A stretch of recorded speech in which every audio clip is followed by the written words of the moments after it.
morning students, welcome back to online classes of BBBN. In previous class we have studied about the action of antibiotics on microorganism. Microorganism पे अपन ने antibiotics का जो action है उसके बारे में पढ़ा था कि बैक्टीरिया जो होते हैं वो सेल वॉल को फॉर्मेट कर लेते हैं, वायरस जो होते हैं वो सेल वॉल को फॉर्मेट नहीं कर पाते। तो एंटीबायोटिक्स क्या करती है, जो सेल वॉल है जो बैक्टीरिया क्या कर रहा है फॉर्मेट कर रहा है उसको प्रिवेंट करता है फॉर्मेशन से, जिसकी वजह से वो डाई नहीं हो पाते हैं। ठीक है, लेकिन जो वायरसेस होते हैं वो सेल वॉल को फॉर्मेट नहीं करते हैं, जिसकी वजह से उनको कोई इफेक्ट नहीं होता है एंटीबायोटिक्स का। नेक्स्ट जो टॉपिक है अपना वो है means of spread. Various disease के बारे में अपन ने स्टडी करा था। ठीक है, कम्युनिकेबल पढ़ा, नॉन कम्युनिकेबल, इन्फेक्शियस और नॉन इन्फेक्शियस। तो इन्फेक्शियस डिजीज जो होती हैं वो स्प्रेड आउट होती हैं, कम्युनिकेटेड होती है, कम्युनिकेबल होती हैं। ठीक है, तो how do infectious disease are spread, कैसे फैलती हैं? तो माइक्रोबियल जो एजेंट्स हैं, many microbial agents are spread out the disease by the bacteria, by the viruses और अदर्स। ये क्यों फैलते हैं? क्योंकि कुछ वेज होते हैं जो क्या करते हैं, इनको स्प्रेड आउट करते हैं। स्प्रेड आउट करते हैं, it also terms as communicated, spread out और कम्युनिकेटेड। कम्युनिकेटेड और जो डिजीजेस होती हैं these are also called communicable disease. तो there are many ways to communicate the spread out the communicable disease. Like first जो है वो है एयर। बहुत सारे कोजेस हैं, एयर है। एयर जो है ऐसी डिजीज जो है जिनको अपन कहते हैं एयर बॉर्न डिजीज, जो स्प्रेड आउट होती है बाय द एयर। नेक्स्ट है एयर के बाद में वाटर।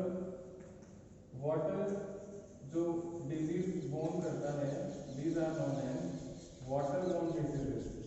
नेक्स्ट है बेटा सेक्सुअल कॉन्टैक्ट या क्लोजेस्ट फिजिकल कॉन्टैक्ट, इसकी वजह से भी अपन को या इन्फेक्शियस डिजीज जो होती है वो ट्रांसफर होती है, कम्युनिकेट होती है। जैसे कि एड्स है ना, HIV है ना, ह्यूमन इम्यूनो वायरस, और सिफिलिस है।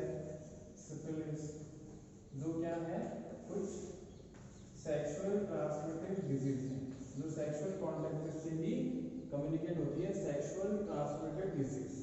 ठीक है, फिर अपन बात करते हैं नेक्स्ट सेक्सुअल कॉन्टैक्ट के बाद कुछ वेक्टर्स होते हैं, वेक्टर्स है ना, जैसे कुछ स्पीसीज होती है मॉस्किटोज की, स्पीसीज ऑफ मॉस्किटोज है ना। ये क्या करते हैं, हाउस फ्लाइज होती हैं, मॉस्किटोज होते हैं, ये इंटरमीडिएट होते हैं। ये जो ह्यूमन है और जो उनका होस्ट होता है कोई भी, तो ये उनके बीच में क्या करते हैं, कम्युनिकेशन का काम करते हैं, इंटरमीडिएट होते हैं। ये स्प्रेड आउट करने का काम करते हैं, वेक्टर्स होते हैं जिनको अपन वेक्टर्स कहते हैं। तो कुछ डिजीजेस हैं जो मेनी वेज में ट्रांसफर होती है, कम्युनिकेट होती है। सबसे पहले अपन बात करते हैं एयर। ठीक है, तो एयरबोर्न डिजीजेस हैं वो बहुत सारे माइक्रोब जो होते हैं वो उनको स्प्रेड आउट करते हैं। ठीक है, कॉमन कोल्ड अपन कह सकते हैं कि इनका एग्जांपल जो है एयरबोर्न का, जैसे कॉमन कोल्ड होता है, कॉमन कोल्ड। फिर इन्फ्लुएंजा जो है ना, इन्फ्लुएंजा और निमोनिया है ना, ये एयरबोर्न डिजीजेस हैं जो स्प्रेड आउट होती हैं बाय द एयर। कैसे होती है बेटा, कोई भी इन्फेक्शियस पर्सन है, it occurs through the infectious person. जैसे कि मान लीजिए उसने क्या करा, इन्फेक्शियस पर्सन ने कुछ थ्रोन आउट करा, जैसे कि मान लीजिए कुछ ड्रॉपलेट्स होते हैं, जैसे स्नीज करता है या कफ करता है, कोई भी इन्फेक्शियस पर्सन है वो स्नीज कर रहा है या कफ कर रहा है ना, तो टिनी ड्रॉपलेट्स जो होती है वो थ्रोन आउट होती है ना, थ्रोन आउट होती है और वो एयर में चली जाती है।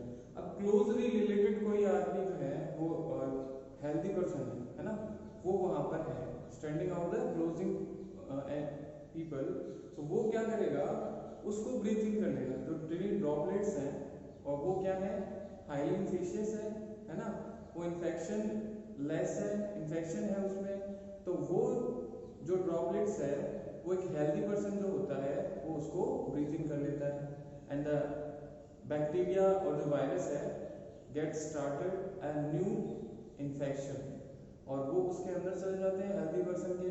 ठीक है। तो हेल्दी पर्सन के अंदर जाएंगे तो वो क्या करेंगे, एक नया इन्फेक्शन वहां पर शुरू कर देते हैं। एयरबॉर्न डिजीजेज है जो अपन ने कॉमन देखा है, वी ऑल हैड एक्सपीरियंस्ड।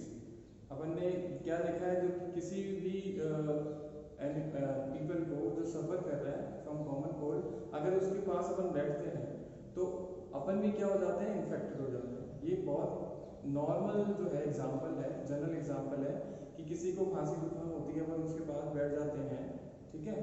तो by the sneezing, by the cough, tiny droplet जो होती हैं वो एयर में ट्रांसफर हो जाती है। और अगर अपन उसके पास बैठे हैं और अपन क्या करते हैं, उसको ब्रीथ इन कर लेते हैं, तो जो इन्फेक्शियस एजेंट्स हैं वो कहाँ चले जाएंगे, ब्रीथ इन के साथ ही अपने बॉडी में एंटर हो जाएंगे। एंटर होने के बाद जो इन्फेक्शन है, बैक्टीरिया, वायरसेस, वो क्या करते हैं, get a chance to a new infection, वो स्टार्ट कर देते हैं एक नया इन्फेक्शन किसी भी ऑर्गेनिज्म में, ठीक है। तो एयरबॉर्न डिजीज जो होती है वो ट्रिनी ड्रॉपलेट जो होते हैं, ट्रिनी ड्रॉपलेट्स उनकी फॉर्म में किसी भी ऑर्गेनिज्म जो है वो क्या है, इन्फेक्शियस, उसके अंदर से बाहर आ जाती है, thrown out the टिनी droplets bye the sneezing और कफिंग, ठीक है। और जो भी क्लोजेस्ट पर्सन होता है वो उसको ब्रीथिंग कर लेता है, एयर में जैसे छोड़ दिया तो ड्रॉपलेट्स एयर में घूमते रहते हैं, ठीक है। और जो क्लोजली जो भी एनिमल है, कोई भी ऑर्गेनिज्म उनके पास, कोई पीपल उनके पास बैठे हैं, तो वो उनको ब्रीथिंग कर लेते हैं। ब्रीथिंग कर लेते हैं तो नया वायरस और जो भी बैक्टीरिया है, they get a chance to new spread out the new infection, to start a new infection, उनको एक नया चांस मिल जाता है नया इन्फेक्शन करने के लिए, ठीक है। अभी जैसे पूरा वर्ल्ड जो है, whole world is fighting with the कोविड-19, है ना, तो वो भी क्या है, एक एयरबॉर्न डिजीजेस है। तो ज़्यादा भीड़ भाड़ वाले इलाके हैं, क्राउडिंग जहाँ ज़्यादा होती है, तो वहाँ पर अगर अपन कह सकते हैं कि इन्फेक्शन रेट जो होती है वो ज़्यादा बढ़ जाती है, क्योंकि पास पास जाएंगे लोग तो ब्रीथ इन करने हैं जो है प्रोसेस वो बढ़ जाएगी, जिससे इन्फेक्शंस का खतरा भी बढ़ जाता है, ठीक है। तो ये है एयरबॉर्न डिजीजेस, जिसका एग्जांपल मैंने बता दिया कि निमोनिया है ना, फिर कॉमन कोल्ड है, और टीबी भी है, ट्यूबरकुलोसिस, है ना, और इन्फ्लुएंजा तो होते हैं, वो एयरबॉर्न डिजीज से ही हो जाते हैं, ठीक है। फिर है बेटा वाटरबॉर्न डिजीज। अब वाटरबॉर्न डिजीज जो होती है वो होती है by the because of the unsafe water supply, unsafe drinking water supply जो होती है उसकी वजह से वाटरबॉर्न डिजीजेस हो जाती हैं। ये ट्रांसफर कैसे होती है, जैसे कि मान लीजिए कोई भी पर्सन है, he is highly infection with the gut disease, कोई भी गट इन्फेक्शन है किसी को, मतलब पेट की बीमारी, गट एलिमेंट्री बेनाम कहते हैं, तो वो उससे क्या है, गट डिजीज से क्या है, इन्फेक्टेड है। और उसका जो एक्सक्रीटा है ना, वो एक्सक्रीटा जो है वो कहाँ चला जाता है बेटा, वाटर में। वाटर सोर्सेज जहाँ पर कोई भी नियर बाय पीपल है वहाँ रहते हैं, और उस सोर्स से वो यूज करते हैं, use the water for drinking. मान लीजिए कोई भी एक पेशेंट है, वो कोलेरा से क्या है, कोलेरा क्या होता है, गट जो इंटेस्टाइन है वहाँ पर इन्फेक्शन हो जाते हैं, जिससे जो एक्सक्रीटा है उनमें भी इन्फेक्शियस एजेंट जो होते हैं वो थ्रोन आउट होते हैं। तो वो एक्सक्रीटा जो है, ह्यूमन एक्सक्रीटा, वो मिक्स हो जाता है on the drinking water, in the drinking water, ठीक है। और वो जो इन्फेक्शियस वाटर है उसको जो पीपल रहते हैं उसके आसपास वाटर रिसोर्स के, वो उसको फॉर द ड्रिंकिंग यूज करते हैं। तो जो इन्फेक्शियस एजेंट होते हैं तो थ्रू द ड्रिंकिंग वाटर वो उनके अंदर एंटर हो जाते हैं, अंदर चली जाएगा तो इन्फेक्शियस वो अपना स्टार्ट कर देता है, ठीक है। तो ऐसे पर्सन, कोई भी एक ऐसा पर्सन होता है जो गट डिजीज से इन्फेक्टेड है और उसका एक्सक्रीटा जो होता है वो gate mixed in the water on the water sources, और जो वाटर सोर्सेज है उसके आसपास जो भी पीपल रहते हैं वो उस वाटर सोर्स से जो वाटर है उसको ड्रिंकिंग वाटर के लिए यूज करते हैं। तो जो इन्फेक्शियस वाटर है वो उनको ड्रिंकिंग करने के काम में लेंगे तो उनमें भी इन्फेक्शन आ जाएगा, ठीक है। तो कुछ ऐसी डिजीजेस हैं जो ड्रिंकिंग वाटर के वजह से हो जाती है, और और मेन जो है इसका रीजन है कि जो ड्रिंकिंग वाटर है वो अनसेफ उनकी सप्लाई होती है, जिसकी वजह से एयरबोर्न या सॉरी वाटरबोर्न डिजीजेस हैं वो कम्युनिकेट होती हैं। उसके बाद है बेटा सेक्सुअल कांटेक्ट, है ना। सेक्सुअल कांटेक्ट से भी कुछ वो कम्युनिकेट होती हैं डिजीजेस, जैसे कि एड्स है, सिफिलिस है, ठीक है। अब सेक्सुअल कांटेक्ट होते क्या है? Sexual contact is the closest contact of physical contact. ये सबसे ज़्यादा क्लोजेस्ट कांटेक्ट होता है जो फिजिकली किसी के साथ with two person on each other, जो किसी भी दो जो पर्सन होते हैं, पीपल होते हैं, उनके बीच सेक्सुअल कांटेक्ट होता है, जिसकी वजह से अगर एक इन्फेक्टेड होता है तो दूसरा भी कम्युनिकेट हो जाता है या इन्फेक्टेड हो जाता है, ठीक है। अब सेक्सुअल कांटेक्ट है या फिजिकल कांटेक्ट जो है, अपन कह सकते हैं कि जो कैजुअल फिजिकल कांटेक्ट्स होते हैं उनसे ये सेक्सुअल ट्रांसमिटेड डिजीज जो होती हैं वो कम्युनिकेट नहीं हो पाती। अब कैजुअल फिजिकल कांटेक्ट क्या होते हैं? It includes the handshakes, hugs और some sports like boxing, wrestling और another games which we have touch each other in socially.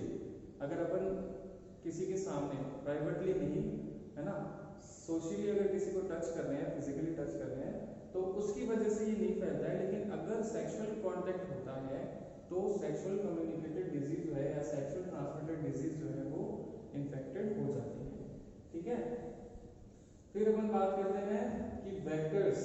अब वेक्टर्स क्या होते हैं बेटा? वेक्टर्स क्या होते हैं कि कुछ मॉस्किटोज होते हैं, कुछ हाउस फ्लाइज की स्पीसीज होती हैं, है ना, जो क्या करती हैं किसी भी होस्ट से दूसरे पर्सन में इंटरमीडिएट करने का काम करती है ना। जैसे मॉस्किटोज होती हैं, मॉस्किटोज क्या करते हैं, जो वार्म ब्लडेड एनिमल्स होते हैं वहां से वो अपना नॉरिशमेंट लेते हैं। वार्म ब्लडेड एनिमल्स होते हैं जैसे ह्यूमन बींग्स हैं।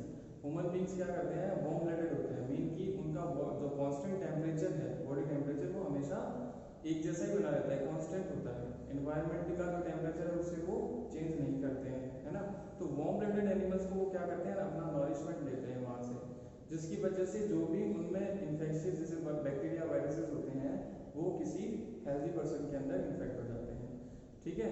तो ये इंटरमीडिएट करने का काम करते हैं कुछ मॉस्किटोज की स्पीसीज वगैरह होती हैं वो, तो ये वेक्टर्स कहलाते हैं। जो इंटरमीडिएट करने का काम करेंगे वो वेक्टर्स होते हैं, ठीक है।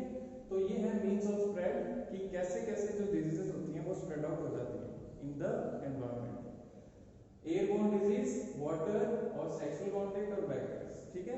नेक्स्ट जो है वो अपन पढ़ेंगे कि टिश्यू और जो सेल्स हैं, ऑर्गन है, उनका मैनिफेस्टेशन कैसे हो जाता है, उसके बारे में अपन पढ़ेंगे अपनी नेक्स्ट क्लास में।